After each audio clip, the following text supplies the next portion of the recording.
When I was a management consultant, I worked with a company that put together accelerated learning simulations where they managed with a group of managers to compress 1 year of business activities into a one-day simulation.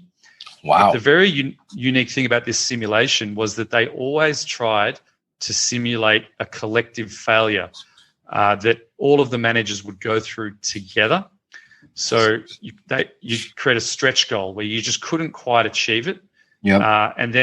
But it'd be a very stressful experience. And that was important, that the experience would induce some stress. So you needed to really want to achieve it, but you'd fall up short. But the inside of this simulation was that always everyone would go and sleep that night and come back the second day. They'd run the simulation again, and collectively they would then achieve the goal. Welcome to the Habits to Goals podcast with Martin Grunburg. It's time to take control of your life. Are you ready to achieve goals faster and more consistently than ever before? You need the habit factor. You're listening to Habits to Goals, the podcast that helps you create the habits that lead to success. And here is Martin Grunburg. All righty, here we go. Welcome back. Thank you very much for joining me.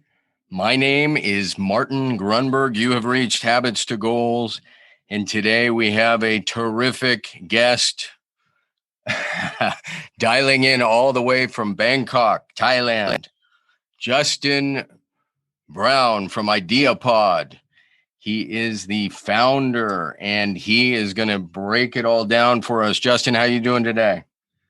I'm good, thanks, Martin. Thanks so much for having me. I should say, and you know this by now, he's an Australian native. So I love that. I love that accent, and it's an honor and a privilege to have you on.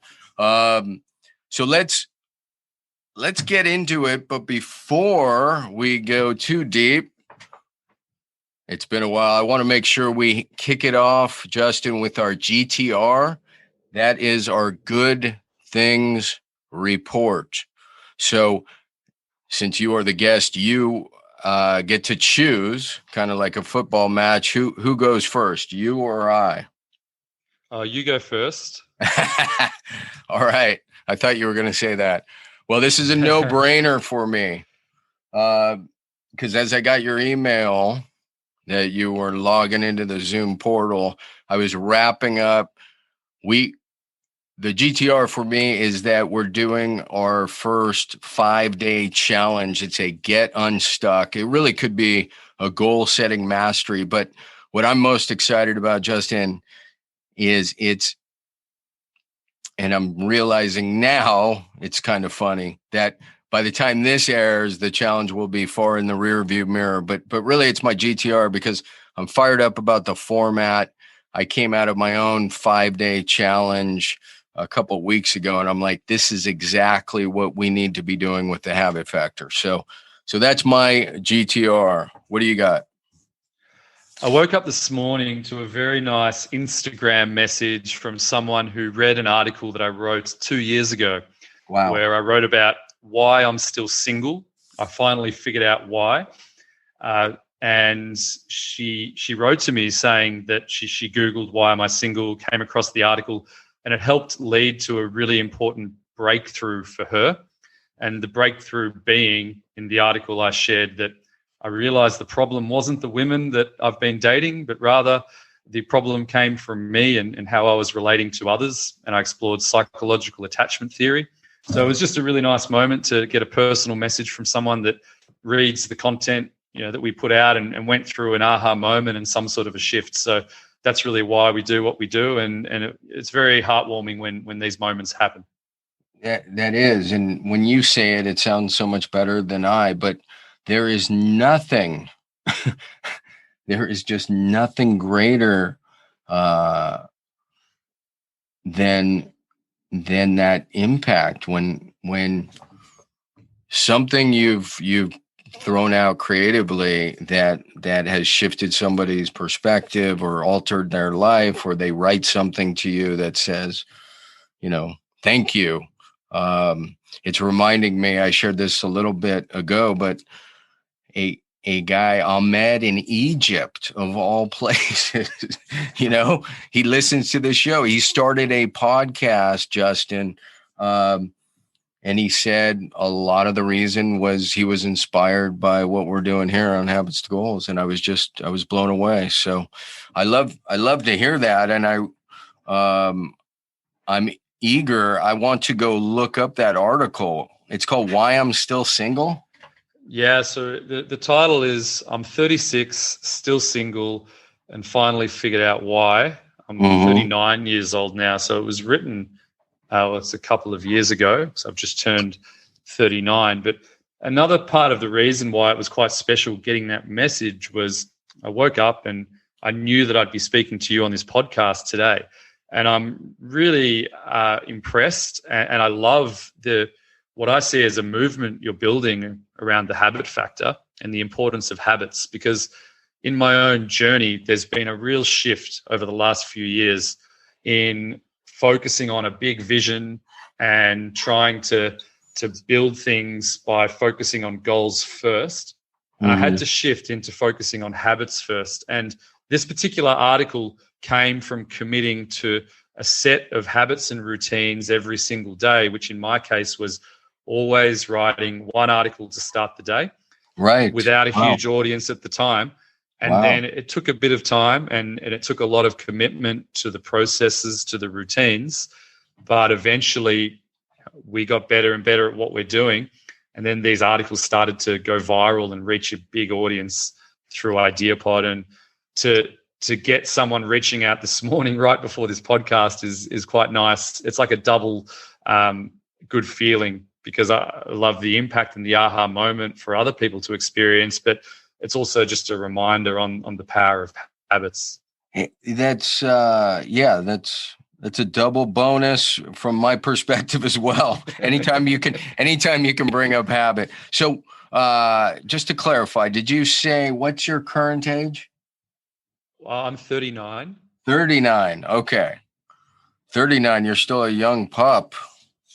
It's all relative to however old people are. It sure is. It sure is. I'm very old to some people. So you wrote it at 36, and you're 39, and you're still single?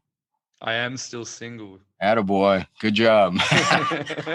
All right. So I want to learn more about Ideapod as it exists today. I know it's had a lot of success, but before we go there, let's back this thing all the way up to little Justin, not 39-year-old Justin, but, maybe 10, 12-year-old. Like, where did you grow up? What part of, I'm assuming, Australia? And then, where you went to school, and kind of if you worked your way into a university. Kind of give us the summary synopsis, the quick overview of the childhood, how it led you to where you are. So, yeah, sure. I'm from Melbourne in Australia. I've often described myself as being overly educated. So I went to Melbourne High School, which is a selective entrance, academically focused high school in Melbourne. So from there, I pursued academia. I did a Bachelor of Commerce, and then I did a Master's in International Relations. I started tutoring at universities in Melbourne in international politics. And then I was very lucky around 15 years ago to get accepted into a scholarship program in Europe to do another master's degree, to be paid to do it. So I did 1 year in Poland and then 1 year in London at the London School of Economics. And that brought me to Europe. So huge opportunity. It was a great, academic school to be at. I studied economic history, so looking at the long-term processes of economic growth all around the world and looking at the world we live in through the lens of economic history was absolutely fascinating. After that, I was a management. Sorry, go on. No, I apologize. It is fascinating, particularly when I look at it, spoiler alert, through the lens of where you are now, to know that you have this deep history and economic history. So anyhow, my apologies. Keep going. No, yeah, I think that is the really fascinating thing I learned was about the interaction between the East and the West. So whether that's something like East Asia, the West being Europe and the United States. And it was just fascinating to learn about the economic growth that came in Europe from the Industrial Revolution and the way the Eastern economies have been catching up in their own unique ways. So I feel very lucky to be living in East Asia and still be part of both worlds. It's a very special thing.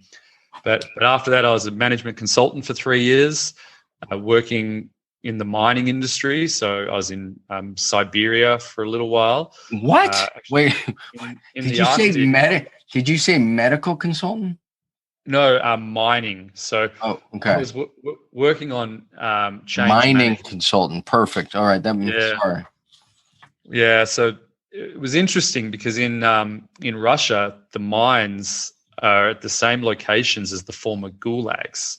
And that's because that's why they created the forced labor camps out at mining sites to actually to get the materials out of the ground. So I ended up, it was in the Arctic, right at the top of Russia for 3 months during winter, which was just a really fascinating experience to go there and learn about how it all worked. Sorry, right again, but I saw a documentary about how some of those Russian towns have become like basically ghost towns. They're Arctic mining towns that have been, and I could be confusing it with it, but they've been basically, I don't know, everybody left and they're vacated and they're almost like ghost towns. And they're really sad. as far north as you can imagine. So you were there for 3 months? Yeah, and that was the context I was there because I was in a town called Vorkuta, so right at the top, and they were going through a crisis where the mine wasn't profitable on the world market. So we went in to help them address the situation and hopefully return the mine to profitability. But I only did the first stint, and then I got accepted into a PhD program in England at the University of Warwick in international political economy. So I sort of changed career path and went back into academia.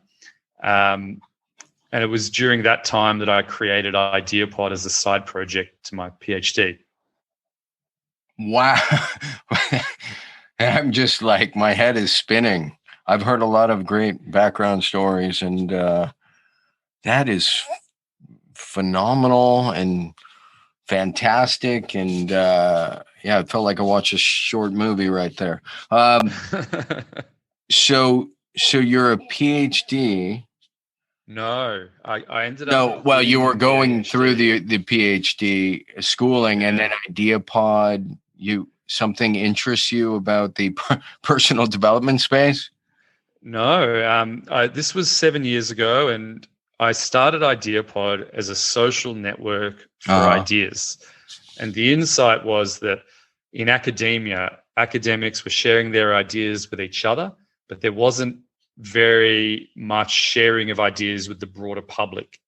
Ideas were being trapped in academic silos. So I wanted to create a platform for academics to get their ideas out there and build communities around their ideas. So I ended up quitting the PhD.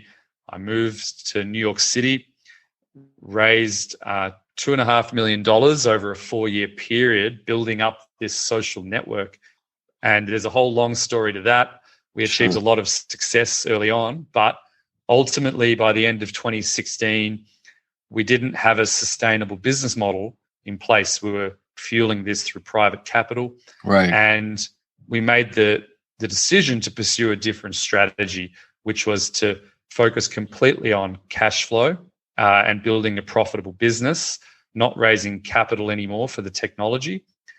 And it was at that point that we went through a big transition into building a content platform, which has ended up evolving and entering the personal development space. So we now have a much bigger platform. We've got over 1 million monthly readers, 100,000 subscribers, and we've got 3 online workshops that are very unique in the personal development space, compared to other things that are out there. And it's a sustainable business. It's growing, and I'm much more fulfilled and happy now with what we're doing. Yeah, I mean, chasing investment dollars, especially when you see that the model itself isn't ultimately sustainable. But the idea that this formed out of the desire to share more ideas with academics and across academia, I think, is really fascinating, and how it is morphed. Wow. And so today you said there's like 100,000 subscribers. Yeah, we've got 100,000 email subscribers, and we've got a few thousand paying students that enroll in our online workshops, and then we've got quite a good distribution with the audience we've got through social media and various other places that people find us. Yeah, and what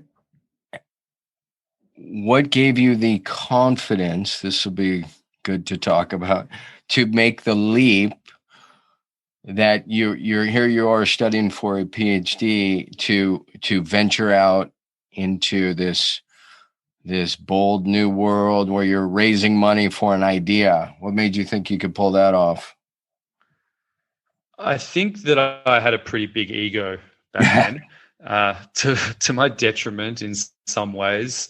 But I really had the self-belief that I could do anything I put my mind to. Great. And I'm very fortunate to have that, sort of deeply embedded. Perhaps it comes from my upbringing and parents that supported me, and we did achieve a lot. So we got a really long way with that venture. But ultimately, along the way, I think I learned about the importance of developing a vision, but then bringing it back to the here and now, which really does come back to the importance of not just having good habits, but aligning your habits with the future, with where you want to get to. And I feel like along the way, I didn't have that in place, and we achieved a lot, but we just couldn't get that motor in the business happening.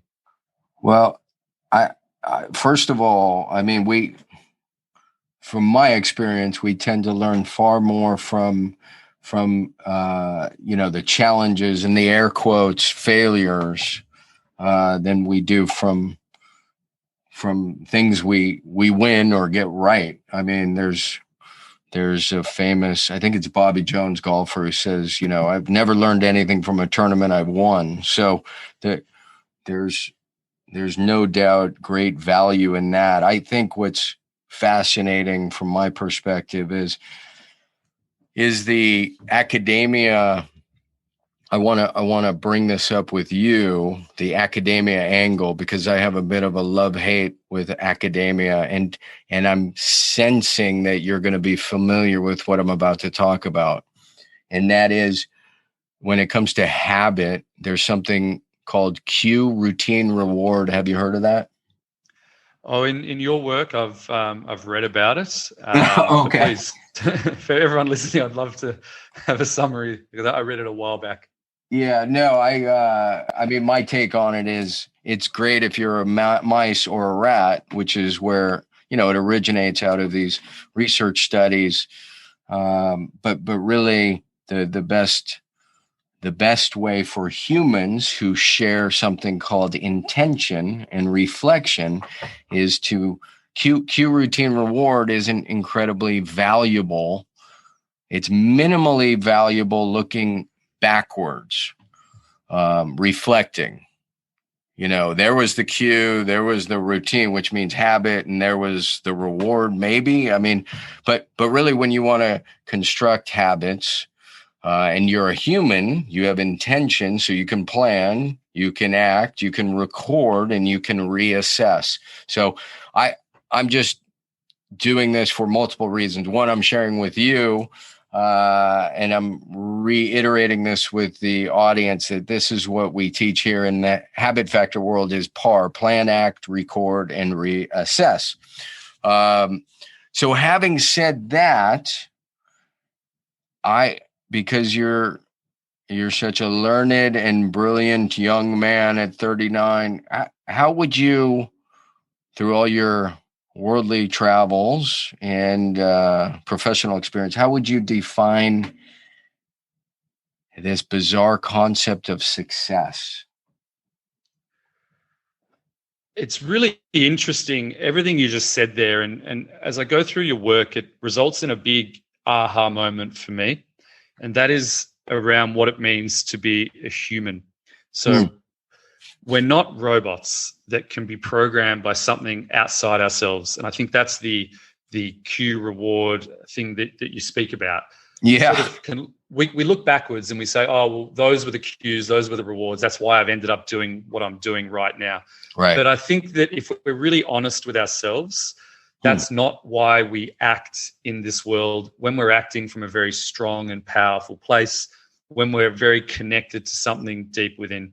I think as human beings, we have inherent creativity. So we're completely different to robots that respond to cues and rewards, as though people can program us from outside who we really are. I've got a real problem with mainstream consumerist culture, and particularly the advertising industry, that try to treat us like mice that respond to cues and rewards. But the deeper truth is that we act from underlying values, underlying, hopes and dreams for ourselves. We want to become deeply fulfilled human beings. So for me, what success really is when you are living the life right now that you've always dreamed of, that actually whatever you've dreamed of is available to you right now if you can understand what you really want and start to break things down in a very simple way where you realize it's all here right now. So success for me is when I don't have a vision anymore of a different state in the future that makes me feel like I'm not worthy right now and I need to change something about myself to become successful in the future. For me, success is when I can realize right now I've got it all, and it's simply a matter of reconfiguring the life that I'm living and the actions that I'm doing every day. That is beautiful. All right, just a quick time out. I want to make sure you know about the free habit tracking / building template that I will send to you right away. All you have to do is text 33444. That is 33444, and simply text the word habits. That's right, habits, HABITS, to 33444, and I'll get you your free habit tracking / building template right away. Now let's get back to this amazing interview.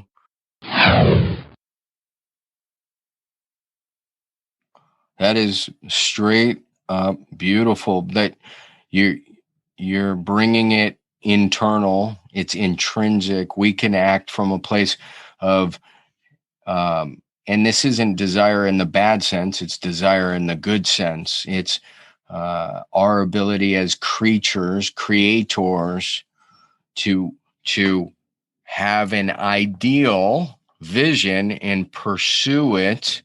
And wow, the way you put that was absolutely beautiful. Okay, so that's how you would define success. I don't think I've ever asked this question. I'm going to change it up a little. What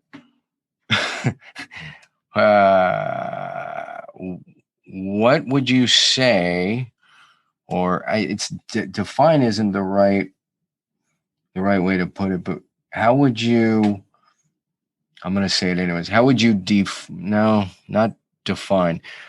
I want you to talk about failure and what failure really is what I'm trying to say here. Okay. I do believe that failure exists because I think it is important that we have goals. Sure. And I think something really unique about failure is the learning opportunities that it brings. When I was a management consultant, I worked with a company that put together accelerated learning simulations where they managed with a group of managers to compress 1 year of business activities into a one-day simulation. Wow. But the very unique thing about this simulation was that they always tried to simulate a collective failure that all of the managers would go through together. So you create a stretch goal where you just couldn't quite achieve it. Yeah. But it'd be a very stressful experience. And that was important, that the experience would induce some stress. So you needed to really want to achieve it, but you'd fall up short. But the insight of this simulation was that always everyone would go and sleep that night and come back the second day. They'd run the simulation again. And collectively, they would then achieve the goal. Now, according to this simulation, they had a lot of cognitive scientists on the team. It was backed by a big body of research. And the research suggested that after we fail and then we go to bed that night and we sleep, when we enter various stages of sleep, our brain subconsciously, without us being aware of it, starts to reconfigure itself and form new neural networks around whatever the potential solution may be. We then the brain has come up with the solution, but we just haven't consciously processed it yet. So that's that feeling of the aha moment when we arrive at a new insight. We're like, whoa, I've just figured this out. Actually, the figuring out of that idea, of that insight, has probably happened while we're sleeping, while we're daydreaming, while we're not even thinking about it. Mm-hmm. And then the executives would come back and they'd achieve the goal and go through a collective learning experience together. But for me, it's always stuck with me about the importance of failure, because we need to fail so that we can actually learn. And it's interesting that we don't need to focus on the failure so much. I think we can get so lost in failing and then we start to beat ourselves up. But instead, we need a culture where it's okay to fail. We don't worry about it. We don't even think about it so much. We're very relaxed. We go to sleep. The brain takes care of it on our behalf as it starts to learn and grow and evolve. Beautiful. Beautiful. Again, I keep saying that. I love the way you frame that up. And in fact, yeah, I wasn't to suggest that failure doesn't exist. I was asking the question because the more I see it in my world, in my experience with people I work with, people I know, it is precisely that. It becomes this stepping stone. So it's a prerequisite, if you will, it's part of the process, a prerequisite for that elusive concept success. Everything's totally dynamic. So as soon as you grab hold of something, it's gone anyways. Well, brilliant. All right. So from a mindset perspective, how do you talk yourself through bad days or really crappy days? How do you pick yourself up? Oh, this for me is about the power of habits and routines. So I'm very clear on what we're doing as a business, where we are aiming to get to, and something that I regularly do is I stop and reflect and make sure that I've got a list of a few things every day that I do, no matter how I'm feeling, no matter if I haven't had a good night of sleep, if I'm just not on top of my game. I've designed my days so that there's the minimum that I could do every day. And if I did this over and over and over, the business will get to where it needs to get to. And then I constantly reflect on that and make sure that that's heading in the right direction. And often those habits change in terms of what the output will be. And it's not perfect. Sometimes the habits I've designed may not be the right ones, and we need to shift course along the way. But I'm very committed to doing things every day and doing it in a way where it doesn't need to be perfect. We just have to produce and get it out there. All right, fair enough. And what are 2 or 3 core or essential habits that are super important to you showing up the way you want to show up from one day to the next? Well, in terms of the business, it's the content. So our content is a big driver for our audience, for our growth. Yeah. So we've built a business with a system in place where the more content we create, the bigger the audience gets, then people end up arriving and becoming part of the community via various touch points. So I know that at a minimum, if the content keeps on being produced according to this strategy, that it continues to grow. That's brilliant. What about wellness habits for yourself, if there are any? Exercise. So every morning, start the day with exercise, and it varies based on the day. So sometimes it's a gym session. Other days it'll be running, often alternating between the two. Although now that I'm in Thailand, I want to give Muay Thai a shot and see if I can get really fit with that. So we're in October. What's the temperature there today? It's not too bad. It's like 20. Oh, Fahrenheit. God, I was in America for 4 Well, you years. can tell me Celsius. 26 degrees Celsius. Okay, so it's pretty warm. I mean, it's not crazy warm, but it's warm. It's short. And it's probably close to 90, like 88 or something. Okay, yeah. I'm guessing. Yeah, that sounds about right. I'm totally guessing. In fact, all I know is when I was there, it was hot and muggy. There it is, 82. I remembered I put it on my phone. Nice. 82 Fahrenheit. Okay, so we covered some habits. We covered what is there and some people don't want to answer this, and that's totally respectable. Is there a bad habit or a habit habit that you don't love so much that you're trying to eliminate or diminish? Yeah, I think when I go on dates every now and then, I always want to have a few drinks, like whether it's a few beers, cocktails, whatever. And Sure. I'm a fairly introverted person, so it's a little challenging to meet new people.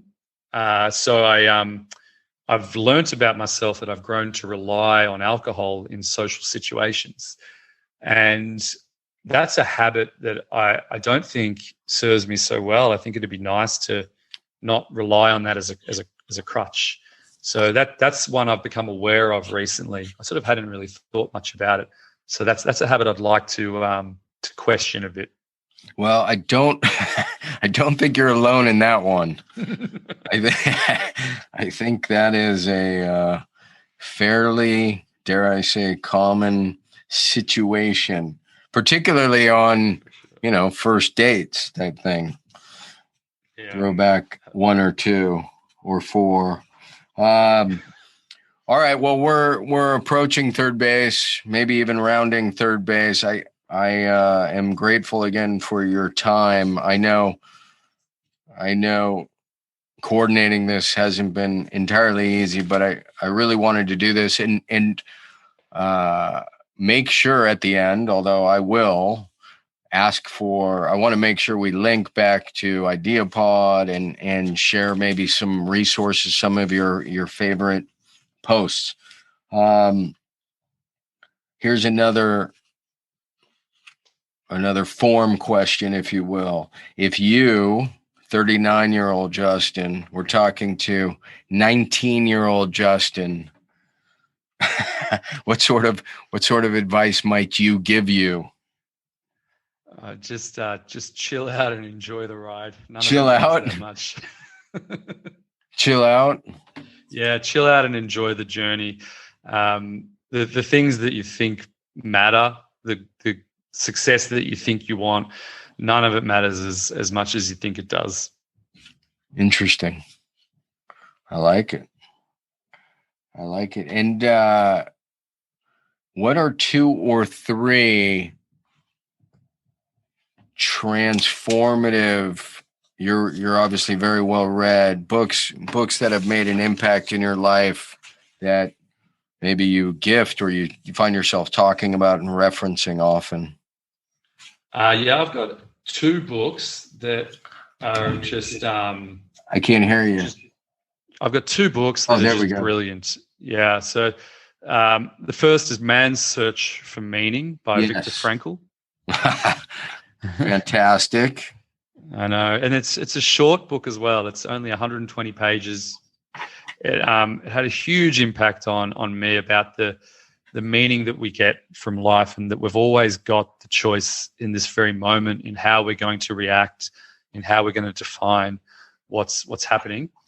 And the other book is The Courage to be Disliked by Fumitake Koga and Ikiro Kishimi. And this is a brilliant book in the personal development space about the power that we've all got to choose right now. So it's very similar to Man's Search for Meaning.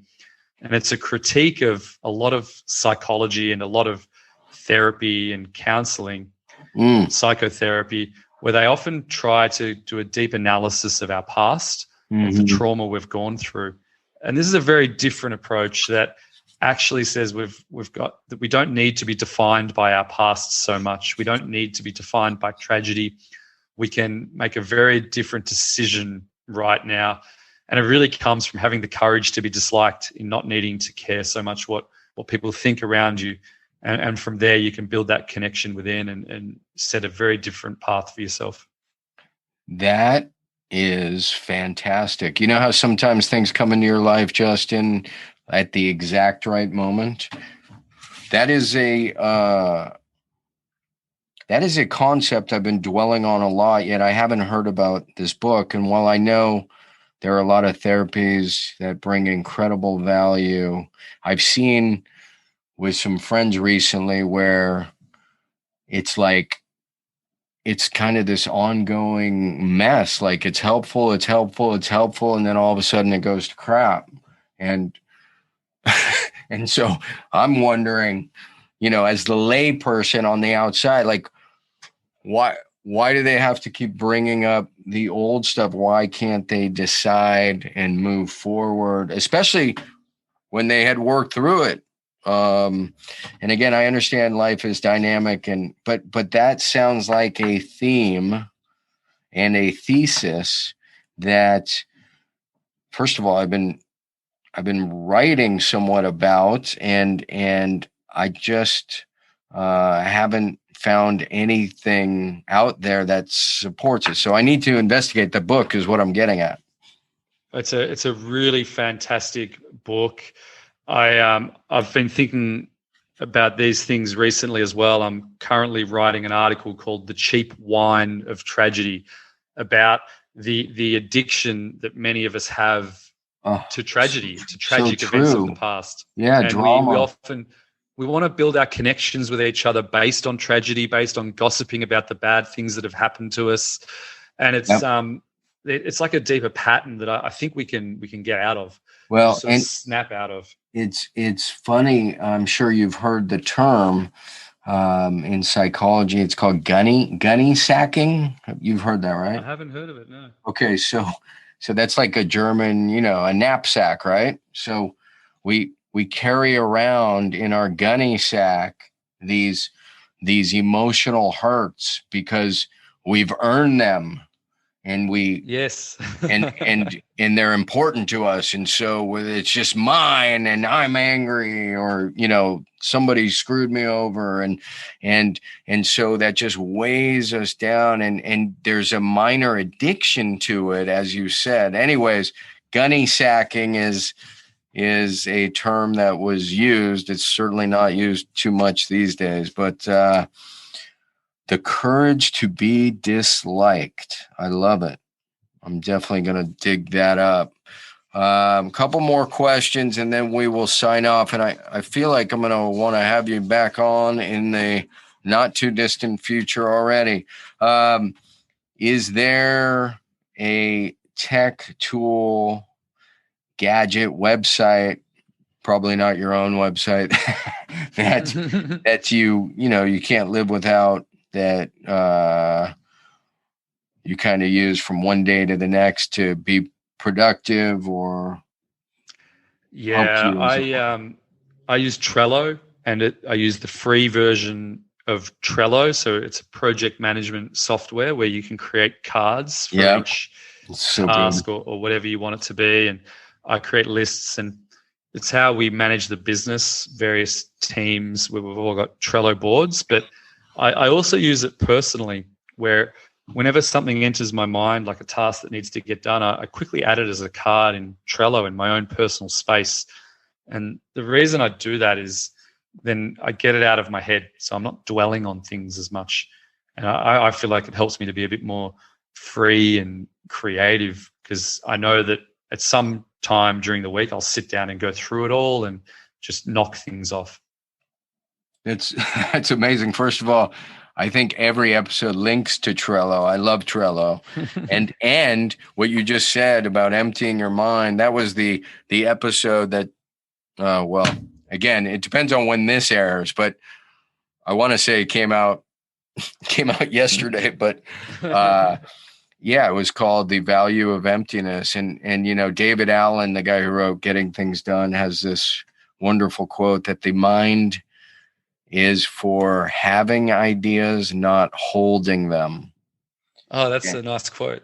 Yeah, it's beautiful. And so there's the way we can be innovative and creative, and even have more energy is with an empty mind. And it sounds crazy, because we used to, we think that's what an idiot is if he has an empty mind. So it's this incredible duality. What we want to fill it up, and then we want to empty it. So wonderful. Any other book or tech tool that you want to mention that you might be thinking of? We use Slack for instant messaging. That's cut down on emails. I've found that really useful. Sweet. All right, Justin. Well, this was educational and enlightening. Before we sign off, and make sure you hang on, but we're going to sign off to the audience. Please share, if there's anything you'd like to promote or a course. Again, we'll link to the website. Just keep in mind this may not air for some time. So if it's like it's a promo that's expiring tomorrow, probably not. I understand. Yeah, I just think if anyone's interested in learning more about what we're doing, our unique approach to personal development, and what it means to be human, go to ideapod.com and sign up for our email list. That's where I write a couple of times a week, and we put a lot into that. So I think that would be a good spot. And then I'm on Instagram at Justin R. Brown. Instagram. We should be on Instagram. There's too many places we're not. Well, again, Justin, thank you so much for making the time. I'm glad you have. I know the audience is. And as I said, I have a good feeling we'll circle back and bring you on. And I wish you and Ideapod the very best of luck. So stick around, and we're going to end this part of the show. Say goodbye. Thanks very much, Martin, for having me. I've really enjoyed it, and look forward to next time. Brilliant work. Great job.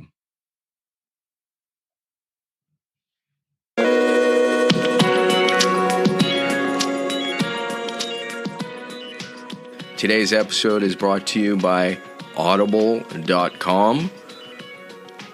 There are over 180,000 titles to choose from.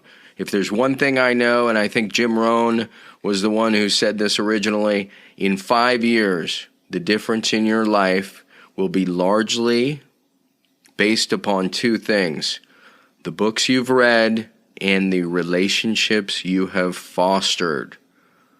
Doesn't it make sense to take advantage of the downtime, whether you're on the road, on a run, in the gym?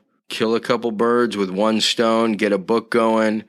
It's phenomenal. The more people I turn on to it, the more compliments I get. Not that I've actually done anything. 180,000 titles to choose from. You get one free book a month, 30% off any other book. Again, check it out. audibletrial.com/habits to goals. I'm going to say that again real quick. audibletrial.com/habits to goals. And that is the number 2. And of course, when you support our sponsors, you are supporting the show. So thank you again. I am extremely grateful. We'll see you at the next episode.